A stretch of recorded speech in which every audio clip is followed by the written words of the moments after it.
జై శ్రీమన్నారాయణ హరిబంధువులందరికీ welcome to our channel అండి. శ్రీ విష్ణు పరివార్కి మీరు అందరూ కూడా మన ఈ ఆధ్యాత్మిక ఛానల్ని ఎంతగానో ఆదరిస్తున్నారు, ప్రోత్సహిస్తున్నారు. మీ అందరికీ కూడా పేరు పేరున నా ధన్యవాదాలు. నేను మీ వాణి సత్య. జై శ్రీమన్నారాయణ చిట్టి గారు. జై శ్రీమన్నారాయణ గురువు గారు. ఈరోజు మనం శ్రీ విష్ణు సహస్రనామ స్తోత్రంలోని 105వ శ్లోకం నుండి 108వ శ్లోకం వరకు లాస్ట్ 4 శ్లోకాలు నేర్చుకుందాము. అలాగే గురువు గారు. 105 యజ్ఞభృత్ యజ్ఞకృత్ యజ్ఞీ యజ్ఞభుక్ యజ్ఞ సాధనః యజ్ఞాంతకృత్ యజ్ఞగుహ్యం అన్నమన్నాద ఏవ చ. పద విభజన. యజ్ఞభృత్ భ మహాప్రాణవమ్మ గట్టిగా పలకాలి. యజ్ఞకృద్ యజ్ఞీ యజ్ఞభుగ్ అగైన్ భ మహాప్రాణం. యజ్ఞ సాధన యజ్ఞాంతకృద్ నా కింద తా ఉంది సంయుక్తాక్షరం. యజ్ఞాంతకృద్ యజ్ఞ గుహ్యమన్నమన్నాద. గుహ్యమన్నమన్నాదాలు ఫస్ట్ మాని మనం విడగొట్టుకుంటున్నాం, ఎందుకంటే 4 పాదాలుగా చదువుతున్నాం కాబట్టి. యజ్ఞ గుహ్యం ప్లస్ ఆ అయితే మనకి మా వస్తుంది కదా. సో యజ్ఞ గుహ్యం అన్న నా కింద నా ద్విద్వాక్షరం మన్నాద ఏవచ. ఆఫ్లైన్ చూద్దామమ్మా. యజ్ఞభృత్ యజ్ఞకృద్ యజ్ఞీ యజ్ఞభృద్ యజ్ఞకృద్ యజ్ఞీ యజ్ఞభృద్ యజ్ఞకృద్ యజ్ఞీ యజ్ఞభుగ్ యజ్ఞ సాధనః యజ్ఞభుగ్ యజ్ఞ సాధనః యజ్ఞభుగ్ యజ్ఞ సాధనః యజ్ఞాంతకృద్ యజ్ఞగుహ్యం యజ్ఞాంతకృద్ యజ్ఞగుహ్యం యజ్ఞాంతకృద్ యజ్ఞగుహ్యం అన్నమన్నాద ఏవ చ. అన్నమన్నాద ఏవ చ అన్నమన్నాద ఏవ చ. Line wise. యజ్ఞభృత్ యజ్ఞకృద్ యజ్ఞీ యజ్ఞభుగ్ యజ్ఞ సాధనః యజ్ఞభృద్ యజ్ఞకృద్ యజ్ఞీ యజ్ఞభుగ్ యజ్ఞ సాధనః యజ్ఞాంతకృద్ యజ్ఞగుహ్యం అన్నమన్నాద ఏవ చ. యజ్ఞాంతకృద్ యజ్ఞగుహ్యం అన్నమన్నాద ఏవ చ. పూర్తి శ్లోకం అందరం కలిపి. యజ్ఞభృత్ యజ్ఞకృద్ యజ్ఞీ యజ్ఞభుగ్ యజ్ఞ సాధనః యజ్ఞాంతకృద్ యజ్ఞగుహ్యం అన్నమన్నాద ఏవ చ. 106వ శ్లోకం. ఆత్మయోనిస్వయం జాతో వైఖానః సామగాయనః దేవకీ నందన స్రష్ట క్షితేశః పాపనాశనః. పద విభజన. ఆత్మ తాకింద మకారం సంయుక్తాక్షరం. యోనిస్ స్వయం జాతో సాకింద వకారం సంయుక్తాక్షరం. వైఖానస్ ఖా మహాప్రాణం ఒత్తక్షరం. సామ గాయన దేవకీ నందనస్ స్రష్ట సాకింద రకారం షణ్ముఖంలో షాకింద ట 2 సంయుక్తాక్షరాలు. క్షితీశ పాప నాశన సంయుక్తాక్షరాలు వచ్చినప్పుడు పైలెటర్ని కొంచెం ఒత్తి పలుకుతూ దాని ముందు పదంతో కలుపుకుంటూ మంచిగా ఉచ్చరించాలి. ఆఫ్లైన్ చూద్దాం.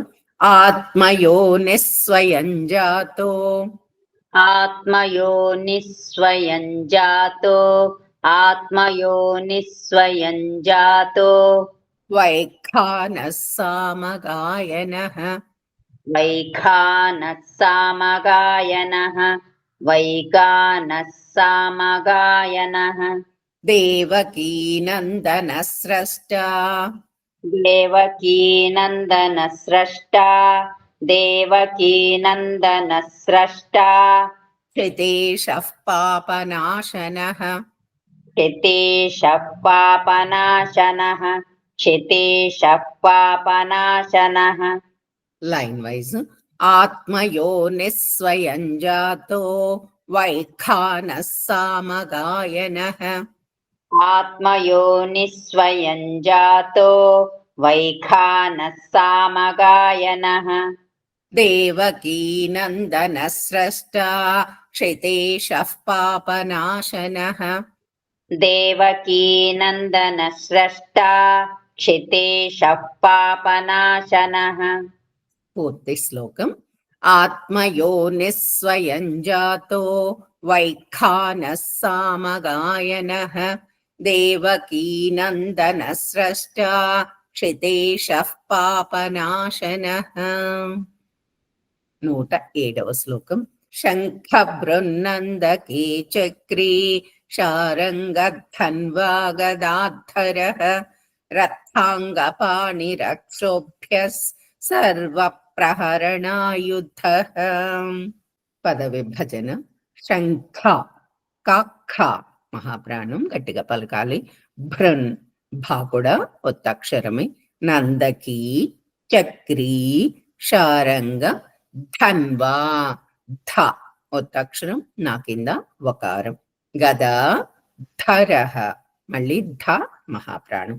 రథాంగపాణి థా పొట్లో చుక్కుంది మహాప్రాణం. రక్షోభ్యస్ భ మహాప్రాణం దాని కింద యకారం ఉంది. సర్వ ర కింద వకారం. ప్రహరణ భ కింద ర. యుద్ధ లాస్ట్ కి ధ మహాప్రాణం గట్టిగా పలకాలి. ఆఫ్లైన్ చూద్దాం. శంఖ బృన్నందకే చక్రీ. శంఖ బృన్నందకీ చక్రీ. శంఖ బృన్నందకీ చక్రీ. శారంగధన్వా గదాధరః. శారంగధన్వా గదాధరః. శారంగధన్వా గదాధరః. రథాంగపాణిరక్షోభ్యస్. రథాంగపాణిరక్షోభ్యస్. రథాంగపాణిరక్షోభ్యస్. సర్వప్రహరణాయుధః. సర్వప్రహరణాయుధః. సర్వప్రహరణాయుధః. లైన్ వైజ్ చూద్దాం. శంఖ బృన్నందకీ చక్రీ శారంగధన్వా గదాధరః.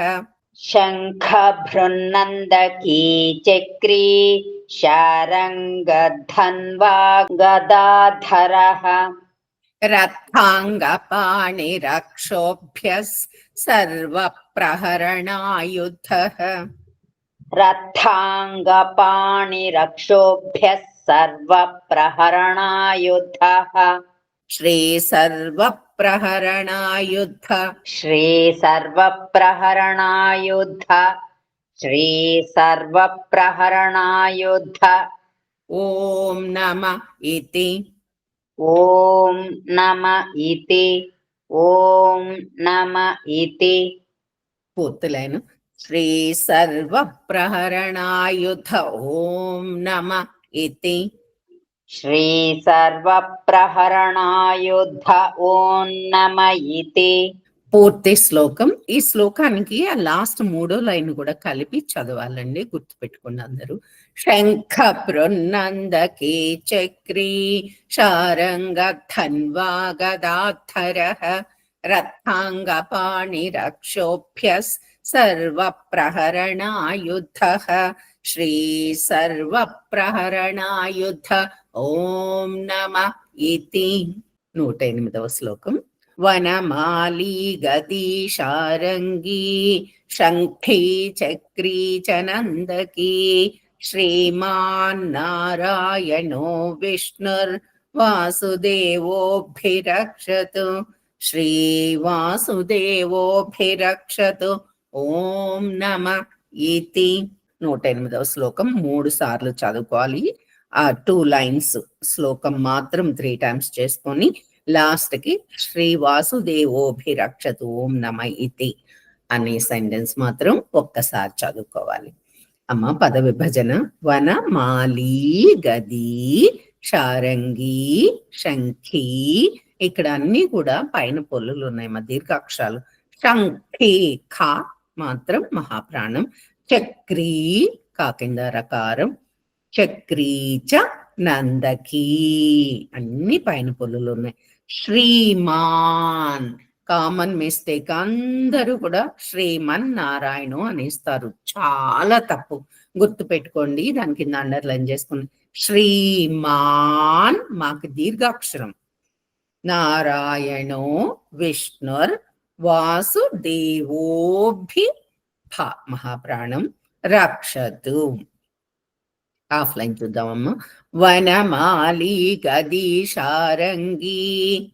వనమాలి గదీశారంగి. వనమాలి గదీశారంగి. శంఖే చక్రే చ నందకే. శంఖే చక్రే చ నందకీ. శంఖే చక్రే చ నందకీ. శ్రీమాన్నారాయణో విష్ణుర్. శ్రీమాన్నారాయణో విష్ణుర్. శ్రీమాన్నారాయణో విష్ణుర్. వాసుదేవోభిరక్షతు. వాసుదేవోభిరక్షతు.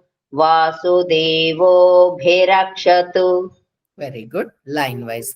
వనమాలి గదీశారంగి. శంఖే చక్రీ చ నందకీ.